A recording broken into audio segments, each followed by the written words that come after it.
The country seems to have forgotten that just a few months ago, back in late summer, early fall, Hurricane Helene made landfall in the state of Florida, tore its way through Georgia, up through South Carolina, North Carolina, Tennessee, leaving devastation, flooding all along the way.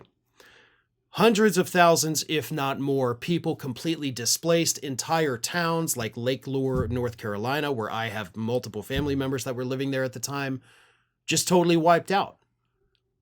And everybody kind of seems to have forgotten that. And as somebody who's gone through many, many hurricanes in my lifetime, some minor, some major, that's always really kind of pissed me off, because in the lead up to it and in the first day or two after, oh my God, the national media, look how horrible this is. Look how awful it is. These people need our help. Well, see you later. And y'all just like screw off and, we're all left to fend for ourselves. And that, of course, is what has happened to these people that were the victims of Hurricane Helene. And you would think, remember at the time, Republicans told us Marjorie Taylor Greene literally said it only hit red states because they, she said, talking about the Biden administration, control the weather. They're attacking Republicans before the election, we were told, with this hurricane that Democrats apparently controlled. But you would think now that the Democrats are out of power, right? The Republicans got all the power. Obviously, they're doing something to help these people that are still struggling to even clear out the debris. Nope, they're actually doing even worse.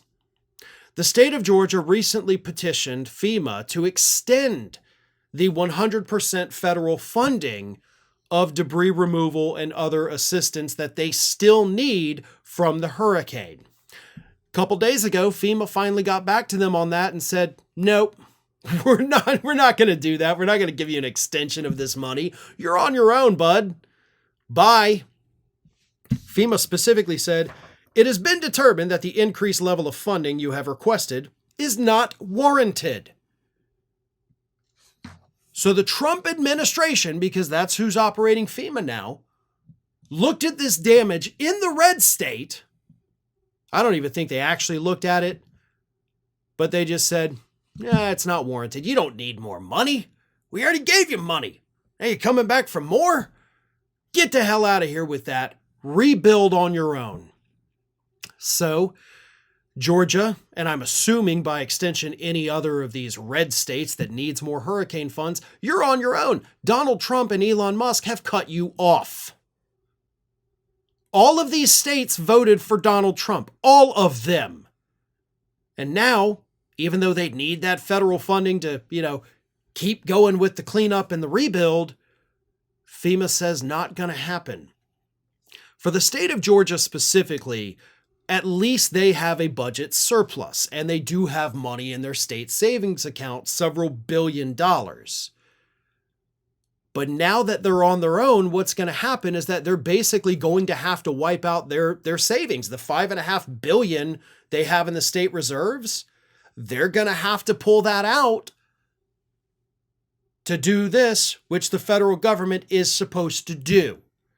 So now they're not going to have a buffer, right? They don't have that security blanket of that big savings, which took them, years and years and years to build up, which is great. I'm glad the state of Georgia was able to do it. And then it gets wiped out in one fell swoop because you got people like Elon Musk saying the government shouldn't be doing this. People like Donald Trump, the actual president, saying FEMA should be gotten rid of and the states should deal with this. Well, this is your first taste of it. Trump said a week ago FEMA should be abolished. He doesn't want it to exist. He wants the states to deal with their own problems. Georgia, you're the test case. Again, you have the money to deal with it, and that's great, but it also sucks for you because now you get rid of your cushion of a savings account. South Carolina, North Carolina, Tennessee, I don't know what their budgets look like. I imagine probably not that great. So we'll see what happens. Pay attention to what goes on in these states over the next few months as FEMA cuts them off. Don't be distracted. Watch what happens. Because the very same thing next time a natural disaster strikes could be coming for your state. Thanks for watching today, everybody. And don't forget, if you're not already, please do subscribe to this channel. We have fresh content going up every single day, and I would really hate for you to miss out on that. And speaking of missing out, if you're not following me across all other social media outlets, then get on it. You can follow the links in the description of this video.